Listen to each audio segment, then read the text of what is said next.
Saya merasa saya adalah muslim yang taat atau paling tidak cukup taat.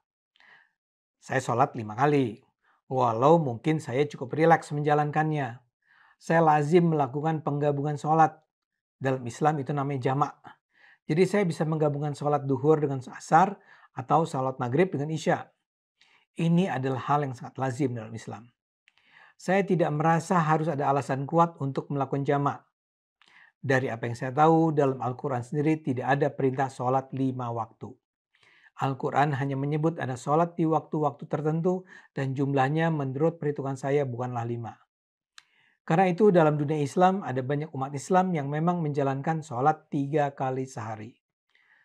Tapi untuk kali ini saya tidak ingin terlalu jauh membahasnya. Kalau Anda tertarik untuk mendiskusikannya, saya sangat bersedia untuk menyampaikan argumen saya tentang sholat ini di video yang lain.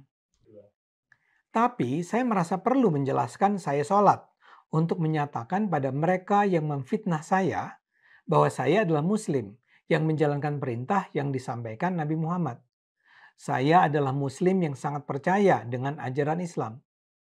Memang harus pula saya beri catatan, umat Islam tidak perlu menjalankan semua hukum dan ajaran yang termuat dan tertulis eksplisit dalam Al-Quran secara baku. Maksud saya begini, di dalam Al-Quran kan ada banyak pernyataan yang dianggap sebagai hukum yang harus dijalankan umat Islam. Paling gampang adalah ada ajaran dalam Al-Quran bahwa umat Islam tidak boleh makan babi atau khinzir dan memakan binatang buas. Atau ada perintah agar umat Islam naik haji. Perintah itu diturunkan melalui Nabi Muhammad pada abad ke-7 Masehi alias 14 abad yang lalu.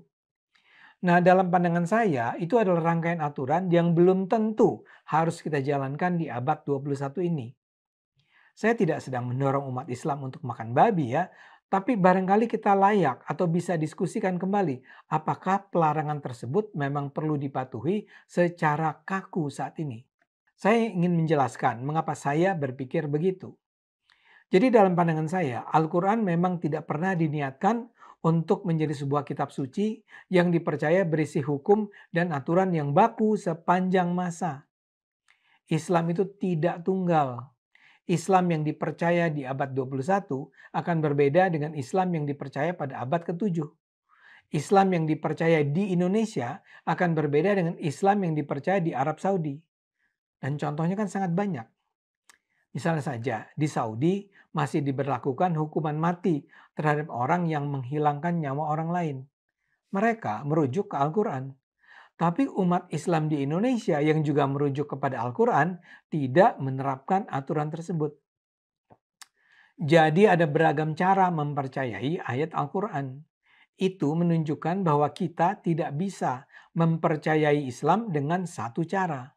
Jika sholat sebagai ibadah yang terpenting, sebagai pembuktian iman, jika sholat mengoneksikan hubungan kita dengan Allah Subhanahu wa Ta'ala, maka sudah barang tentu kita harus bertanya, ya Allah, apakah ada kejelasan waktu dalam menunaikannya?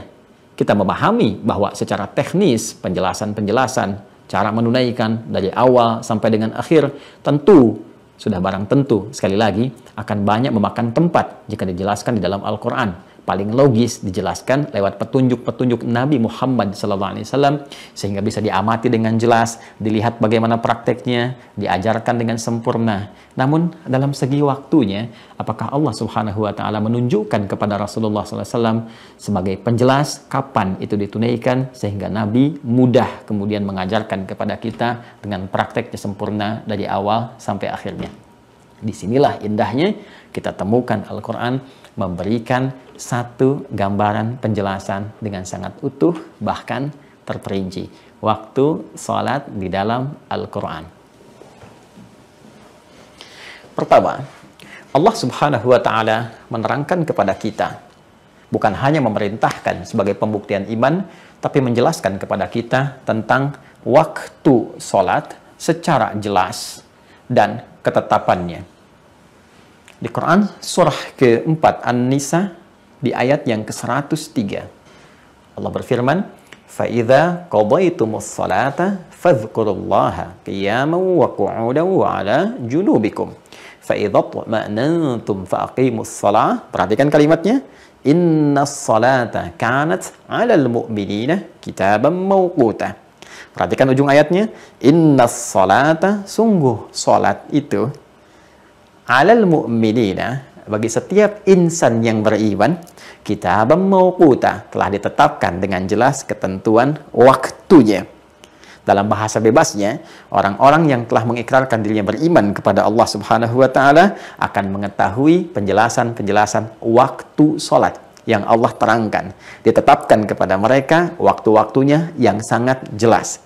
Jadi bukan sekedar Allah meminta kepada kita untuk membuktikan keimanannya lewat salat, tapi kata Allah, saya tegaskan, saya terangkan pula kepada kalian waktu-waktu kapan kalian menunaikan salat itu.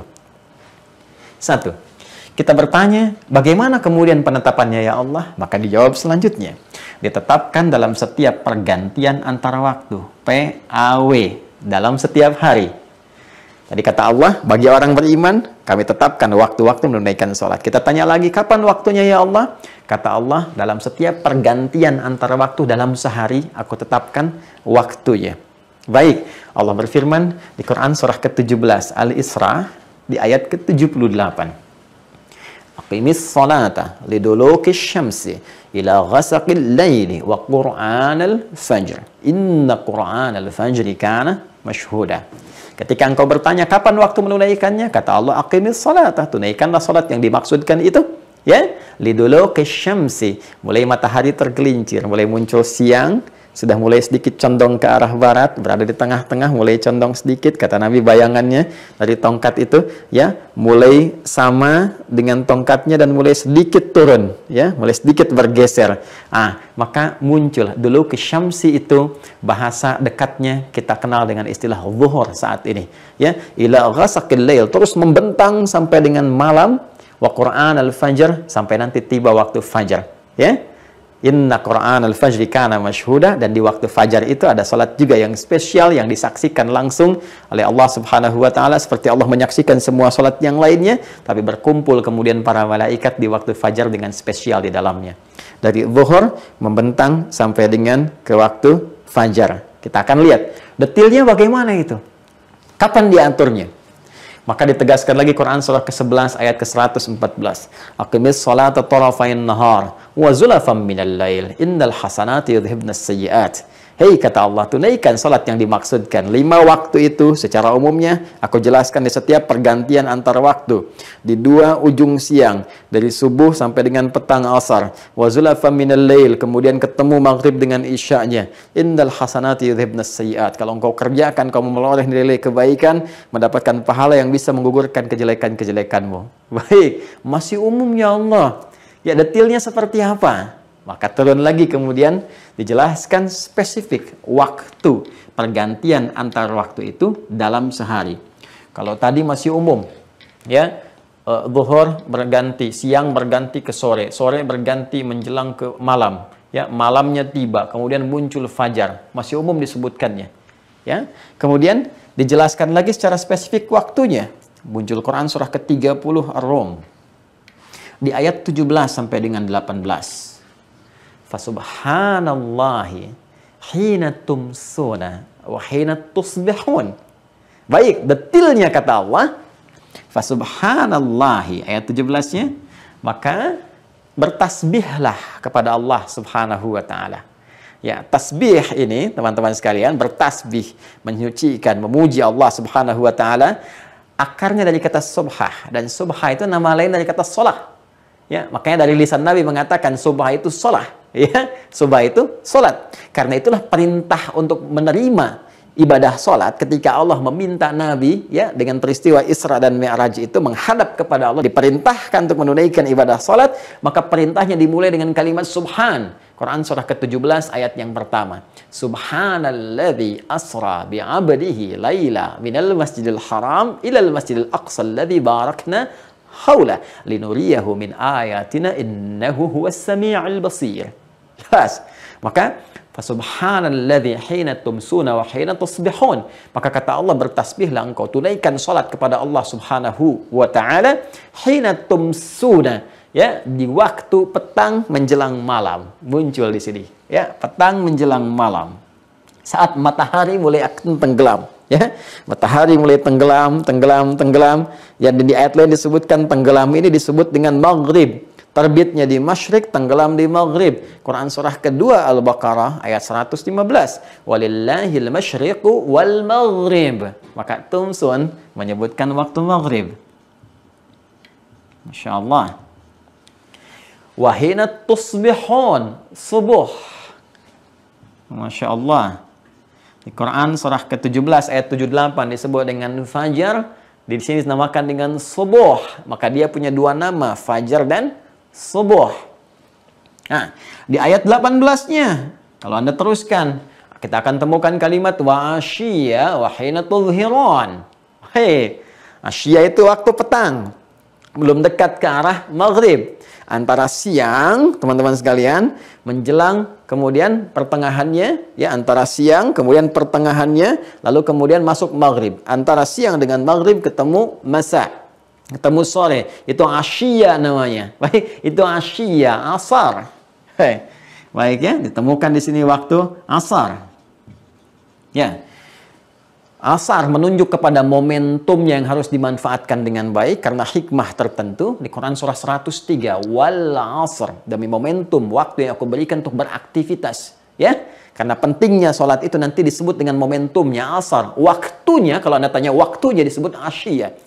Momentumnya yang penting, yang menjadikan kita harus memanfaatkan supaya menjadikan kegiatan sebagai ibadah, mendekat kepada Allah. Kalau tidak, rugi kita karena hilang sebagian waktu yang Allah berikan kepada kita untuk menjadikannya sebagai ibadah. Karena itu surah 103 menunjukkan pesan penting supaya kita memanfaatkan waktu itu untuk ibadah, untuk menenun amal soleh supaya tidak rugi. Wal asr innal insana lafi khusr illa alladhina amanu wa amilus solihat. Waktunya untuk mengerjakan di waktu itu, waktu rentang sore antara siang dengan ke maghrib itu disebut asyiyah namanya. Wa asyiyah wa hina tudhiran, zuhur. Masya Allah. Zuhur tiba. Maghrib, subuh, asar, zuhur. Satu lagi apa? Quran surah ke-24 ayat ke-58. Ya, kalau Anda terus baca ayatnya sampai ke ujungnya, Anda temukan kalimat min ba'di salatil isya thalathu awrat. Dan setelah engkau menunaikan salat isya itu, minta izin ya kepada ayah ibu, minta izin kepada ahli rumah. Kalau ingin masuk ke kamar, ketok pintu dulu di 3 waktu yang paling utama. Kan waktu kemudian sebelum subuh, teman-teman sekalian, waktu kemudian dalam suasana siang setelah beraktivitas mungkin sedang ganti pakaian, dan juga waktu setelah menunaikan salat isya. Min ba'di salatil isya, isya disebutkan. Baik. Jadi 3 pergantian waktu ini, ya. PAW, pergantian antar waktu. Disebutkan oleh Allah Subhanahu wa taala 3 yang tadi saya maksudkan, 3 ayat ini, ayat 17, 18 surah 30, 1, 2, kemudian ayat 58 surah 24 mencakup 5 pergantian waktu dalam sehari untuk mengetes iman. Kan? Ya, sekaligus menunaikan ibadah sholat itu. Kata Allah, aku jadikan PAW, pergantian antar waktu 5 kali dalam sehari. Subuh, cek iman masih ada atau tidak. Sekali lagi, karena sholat membuktikan keimanan kita. Ada getaran nggak ketika disebutkan nama Allah? Imannya bergetar nggak? Ya kan? Itu yang dimaksudkan Quran surah ke-8 Al-Anfal di ayat yang kedua. Innamal mu'minuna alladzina idza dzukirallahu wajilat qulubuhum wa idza tuliyat alaihim ayatuhu zadathum imana wa ala rabbihim yatawakkalun. Sungguh insan beriman yang sejati itu bisa dicek imannya. Di antaranya jika disebutkan nama Allah, maka ada getaran dalam hatinya. Maka panggilan menunaikan ibadah sholat itu didahului dengan kata Allah. Bukankah kita dengar panggilannya dengan kalimat Allahu Akbar, Allahu Akbar, ya kan?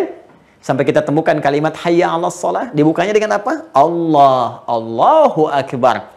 Ya, bukankah kalimat Allah itu adalah kalimat yang menunjukkan kepada Tuhan yang hak, yang kita katakan dalam syahadat, asyhadu an la ilaha illallah. Ketika Anda mengatakan asyhadu an la ilaha illallah, Anda beriman.